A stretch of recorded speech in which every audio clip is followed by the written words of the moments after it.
All righty. Well, it's 1 minute after, so we'll hopefully have everybody on by the time Tracy starts. So again, I'm Kim Lutz. I'm the Executive Director for America's Watershed Initiative. AWI is a Mississippi River Basin-wide NGO. We're focused on two things: the delivery of science and data to inform decision-making and fostering partnerships across the watershed. And one of the things that we thought we could do to foster both science and information and partnerships is this lunchtime series. So we're really delighted to have today Tracy Zea. Tracy is the president and CEO of the Waterways Council International Incorporated, WCI. WCI is the national trade organization that advocates for a modern, efficient, and reliable waterways transportation system. It has over 165 members, and Tracy is responsible for ensuring WCI's yearly and long-term goals and objectives are being met while promoting strong public policy for the nation's waterways transport system. So with that, I'm going to let Tracy take over the talking, and we'll look forward to hearing his remarks. As you hear him talk, if you want to put questions online, we'll get to questions at about 15 after the hour. So Tracy.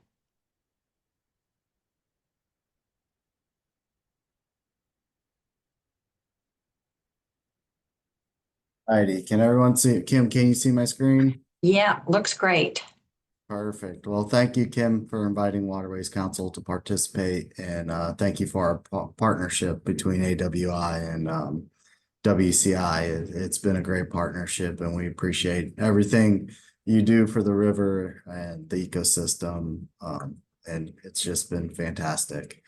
I understand you guys had Rodney Weinzierl from Illinois Corn Growers last month for your lunch speaker.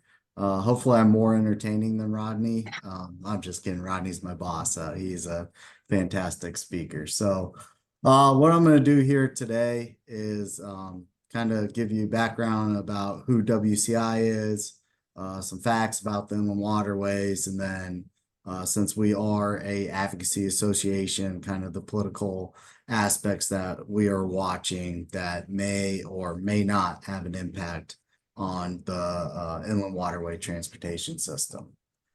So for everyone who does not know who WCI is, Kim did a great job. We are a Washington, D.C. based advocacy group that advocates for a modern, efficient, reliable inland waterway transportation system. So Reader Digest version, what does that actually mean? Locks and dams. Channel maintenance is the easiest way when you think of WCI is partnership with the Corps of Engineers, locks and dams.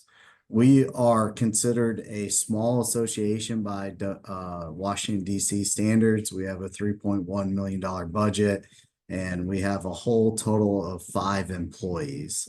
3 are based in Washington, D.C.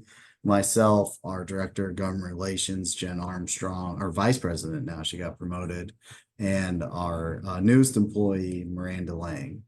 We have an office in Paducah, Kentucky, which I'm pretty sure everybody on this call knows. Deb Calhoun. She's a rock star, she's a Swiss Army knife, does everything from media to member services. She is anything you need, she can do. So she's a valuable resource. Please use her anytime that you can. And lastly, we have a location in St. Louis with Paul Rohde. We do have one contract lobbying firm, Van Soyk and Associates. Jeff Bowman is our primary source there, who worked on Capitol Hill and specializes in Army Corps of Engineers policy. Overall, we're up to about 185 members. We say diverse membership. This is something that we're extremely proud of. We don't have just the people pushing the commodities in the barges. We also have all the shippers with the commodities in the barges, but we also have America's skilled building trades, carpenters, laborers that are constructing locks and dams right now, and also some environmental groups such as Nature Conservancy and Ducks Unlimited. This coalition has been very fruitful up on Capitol Hill. Each group brings in a different political element to the river system that allows us to achieve our success. So WCI cannot have its success on Capitol Hill without its membership. So of all of our members on the call, we greatly appreciate you being a member, and we hope that you stay. So just getting into some inland facts, high level, what moves on the actual river? This is our tonnage. It is from calendar year 2023. Don't laugh, we aren't outdated. The Corps will be giving us calendar year 2024, hopefully here in the next days to weeks. One thing I like to point out, petroleum is the king commodity of the river. About 115.2 million tons moved in 2023. Coal used to be king of the river up until about 2008. The Obama presidency kind of put some policies in place that the baseload power plants are starting to go away. So we're starting to see a decrease in coal. The last 3 years, you've kind of seen 4 years a level out of coal on the river and not a decrease like we have been seeing since 2008. And that's primarily due to the Russian-Ukraine conflict. Europe is coming to America for coal, and we're able to supply that until that conflict is over. So as long as that's going on, we're going to see probably a level out of coal here in the next couple of years. After that, grain and aggregates are your primary building blocks of overall tonnage on the river system.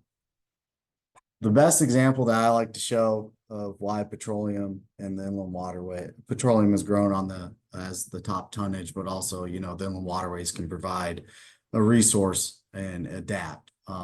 Everyone's been to Nashville probably lately. There's about 100 cranes always in the sky. Nashville is expanding through the roof.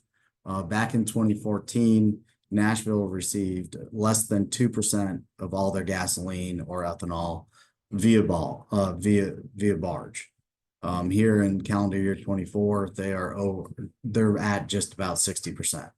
The reason for that is the pipeline is maxed out. Extremely difficult to build new pipelines in America nowadays. So they're bringing in all the gasoline via barge. So you can see in just a 10-year period, 58% of the gasoline in Nashville and Middle Tennessee is supplied via barge. So that is one way the inland waterways can continue to grow, but also be a resource for these growing cities.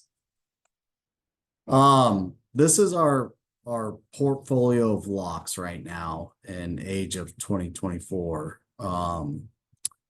This is a problem. This is what keeps my membership up at night. If you look at the bottom, 83 locks are over 80 years old, and we only have 3 locks under 10 years. And one of them is a major rehab, so it wasn't even a completely new build. Those 3 new locks are Lower Mon that just came online at the end of 24, Olmsted Lock and Dam, and then major rehab at LaGrange Lock and Dam on the Illinois River. So 80% of our locks are past their 50-year design life. So every year past that, the risk of failure goes up significantly, and unscheduled closures happen if they are not maintained. So what are we going to do about this aging portfolio? One thing that we've been focusing on is operation and maintenance, making sure that Congress is providing the Corps with adequate funding when it comes to operation and maintenance. This chart that you all are looking at is not the funding for actual operation and maintenance. It's the result of increasing funding for operation and maintenance. So the green is scheduled closures. So these are when Congress gives Corps the money to do work on a project, you can schedule that outage. That is something that as an industry we can plan for. We don't have disruption to the supply chain. And the red is unscheduled outages. So any unscheduled outage that lasts more than 24 hours, these are assets that mechanically move. There's always going to be some sort of issues that pop up. So we track it by more than 24 hours. Something we are extremely proud of with our partnership with Congress and the Corps is if you look at 2010, fiscal year 10 right here, you see more red than green. That was disruption to the system that had economic consequences to the nation. We got together with Congress, started advocating for increased operation and maintenance funding for the Corps of Engineers. And you're really seeing that red number disappear and you have way more green. Yes, we're still having outages and scheduled outages, but at least we can plan for them versus unscheduled outages that disrupt the whole system. This is now construction funding for the last 11 fiscal years.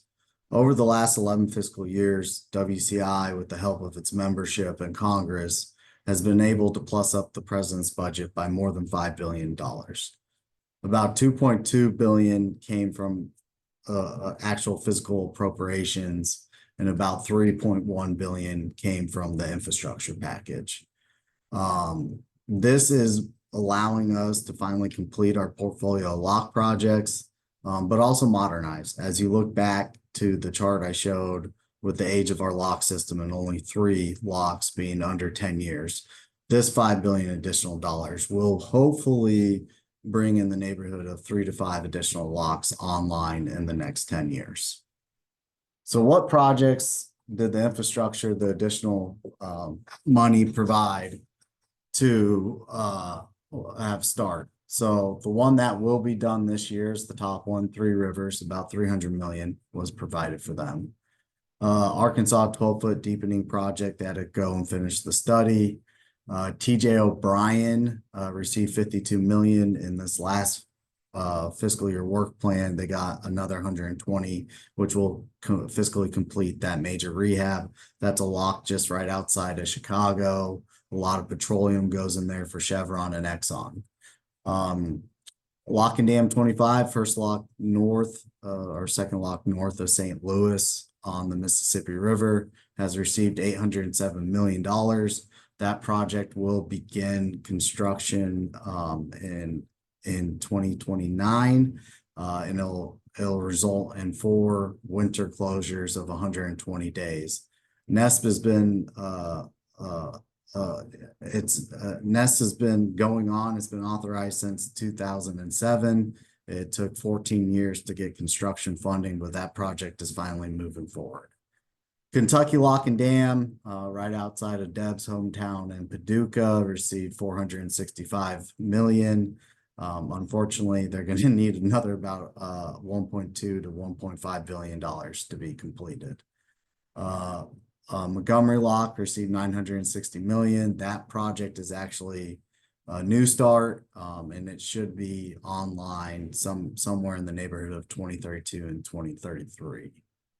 Emsworth, and then Lock and Dam 23, which is, or Lock and Dam 2, 3, and 4, which is Lower Mon project, received 41 million, and that is our newest lock that became operational in December. So where are these locks located? Here, I'm a visual learner, so I like seeing the actual location. The green locks are the actual physical construction that is currently ongoing, and the blue dots are our next construction projects. As I mentioned, C on active design in the blue was funded to completion, so that should be moved up to active construction here pretty shortly.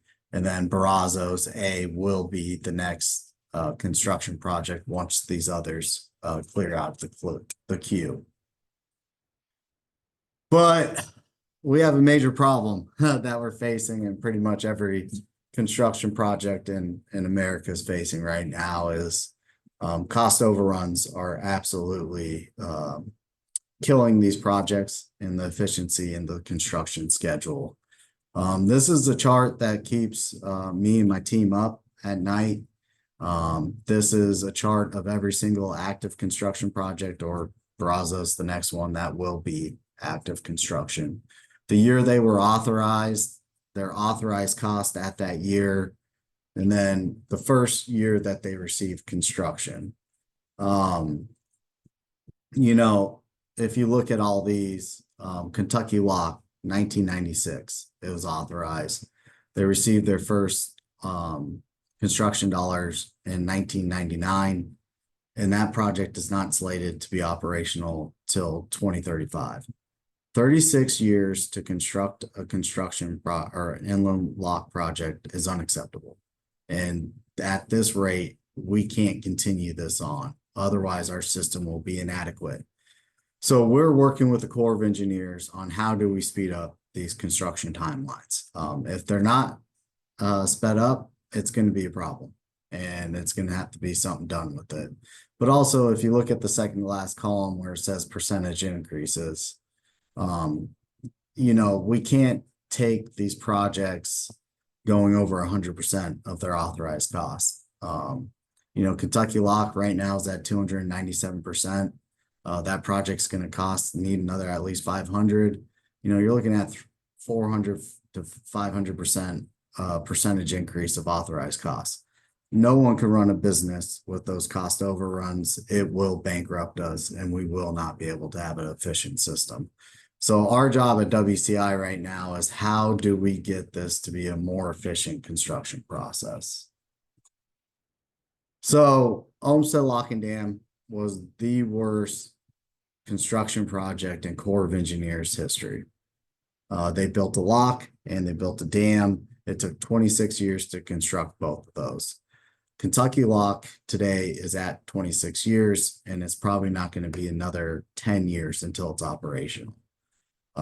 It's already a percentage increase over what Olmsted was, and overall it's going to be pretty close in total cost. This is a major issue, and this is something that WCI and Congress has to focus on with the Corps on ways to drive efficiencies. So political risks that we're watching ahead. Trump administration, the beautiful thing about Washington, D.C., very few times there's new ideas that come out. Everything in D.C. is recycled. It doesn't matter if it's from 5, 10, 15, 20 years ago. All ideas are recycled and they reappear. During the last Trump administration, they tried to restructure the Corps, move the navigation mission into the Department of Transportation, and the rest of the missions of the Corps into Department of Interior. We fully expect that to happen again at some time in the next 3 years during the Trump administration. DOGE got off to a real hot start. They have not made their way to the Corps, but I have had reports that the Corps just had their first meeting with DOGE, so they are there. DOGE is trying to cut $2 trillion in savings. If you look at that chart that I just showed and all the cost overruns at these projects, transferring these projects out of the Corps and into the private sector might be something that the Trump administration want to do. They did it the last time, and DOGE may recommend that. The other thing is in Congress, the House Oversight and Government Reform Committee is responsible for DOGE. Congressman Comer from Paducah is the head of the Oversight and Government Reform Committee and has Kentucky Lock in his district. So he is very, very, very aware of the inefficiencies of the Corps of Engineers. So he will point DOGE to the Corps. On the Senate side, it's Senator Ernst from Iowa. She has a flood control project in her state that has had massive overruns and has taken forever, which is called Cedar Rapids flood control project. So she is very aware of the Corps inefficiencies. So you have two leaders within Congress working with DOGE that are aware of the Corps inefficiencies. So we fully expect DOGE to come and look at the Corps of Engineers and do a full audit. But we see opportunities. Like all businesses, you have to get audit and you have to look at what you're doing well and what you're not doing well. So we believe that DOGE could potentially be a good thing for the Corps of Engineers.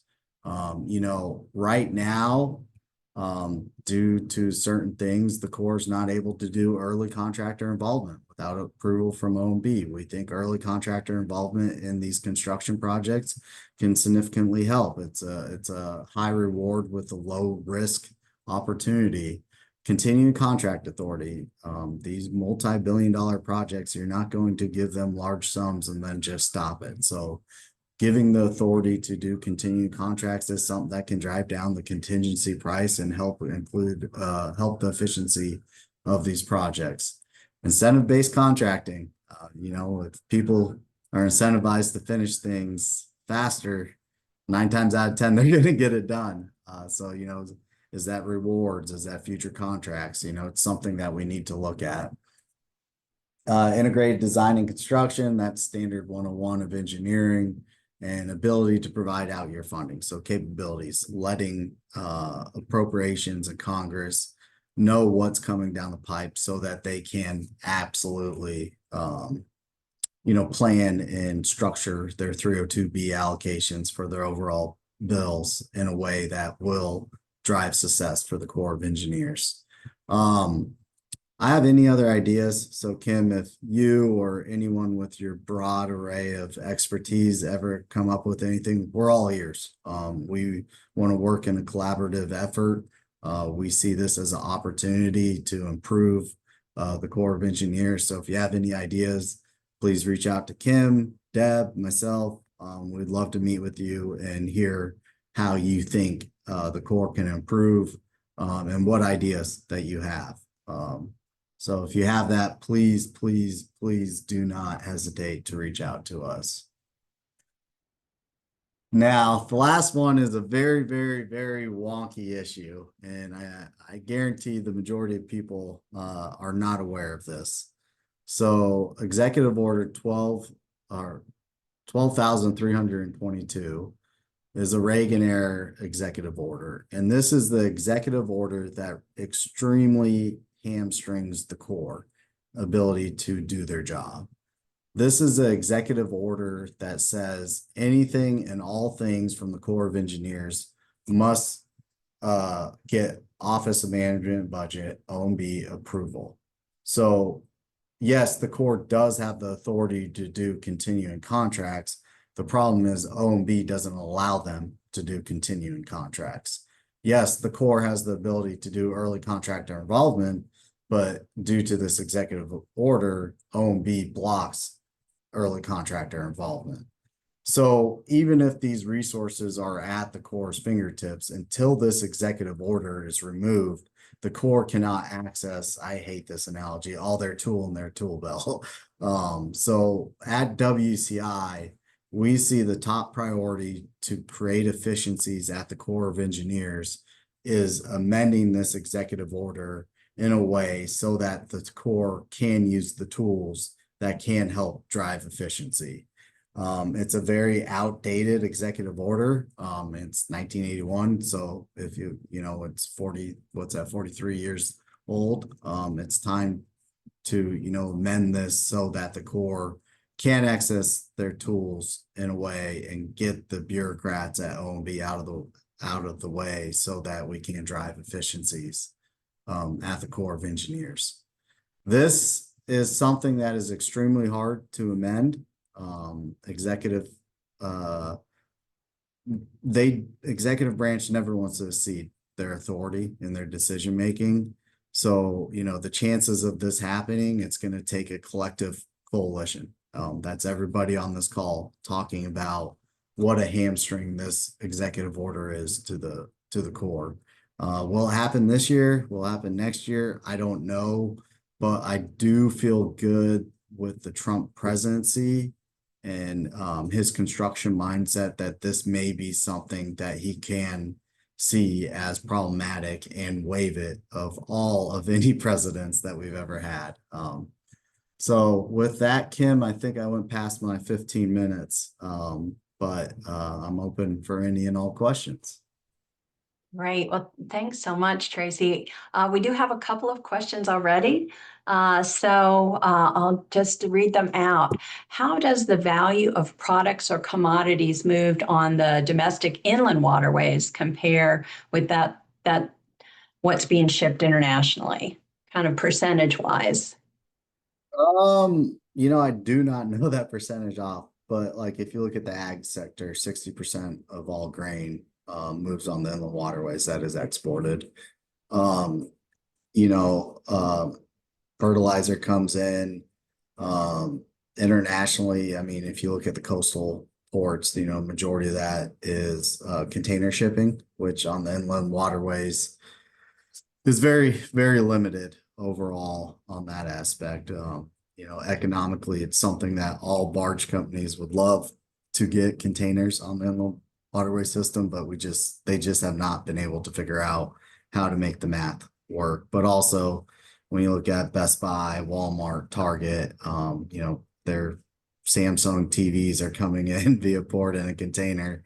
Then say you're going to Pittsburgh, they don't want to wait 14, 15 days that it takes to go from New Orleans all the way up to Pittsburgh. It's a very, buy now consumer market. So, you know, a lot of the inland waterways, coal exports big right now, fertilizer import. I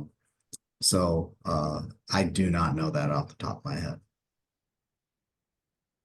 So the next question is got a couple of different parts, but the first part is just what are your future goals? If you had to say your top three goals for the inland waterway system, what would those be? That's a loaded question. That, um, absolutely. So our top three goals right now, I would say from a collective effort from the core and industry working together is no lock projects takes more than 8 years to construct. If we feel very good, if we can get these construction projects to 8 years, we can modernize this system pretty fast. The next one is reliability, operation and maintenance. Continue to do major maintenance on these locks because as you're modernizing the system, it's old. You're going to have to maintain it. And then the third is dams. It's a dirty little secret, or it's a dirty, quiet secret out there that not a lot of people like to talk about. Dams are just as old as our locks, and you're starting to see failure on the dams. So figuring out a way that we can financially pay for these dams while we are modernizing the lock and the transportation side. You know, there's a lot of benefits coming from these dams and locks that are just not navigation and ensuring that, you know, these dams are stable so that we do not have a catastrophic failure. But sometimes though, when you do have a catastrophic failure, you end to get more money and more attention, but we don't want that. Indeed. So do you have a comparison in terms of avoided cost if goods are transported by road, railroad, or uh, uh, through the inland Yeah, navigation system? yeah. I mean that all just comes down to commodity and price. You know, at the like grains based stuff, tariffs, petroleum, you know, but it's all bulk. So, you know, 115 barge tonnage is equivalent to 1,050 trucks on the road. So, as far as actual cost, that variates so much. When you look at just a grain, USDA puts out the cost every year from uh, a soybean going from a farm field in Iowa all the way to China and the same price for Brazil. And it's about right now, I think it was $89, 90 or 92, and Brazil was 107. When I was on Capitol Hill, that gap was about $50. So, you know, obviously the Belts and Road Initiative from China is working. They're driving down the costs. So we as Americans really need to focus on funding our inland waterway system, or otherwise Brazil and the rest of the world is going to catch up. And we're at time. I'm going to ask, there's one more question, so I'll just ask this really quick. You mentioned NESP.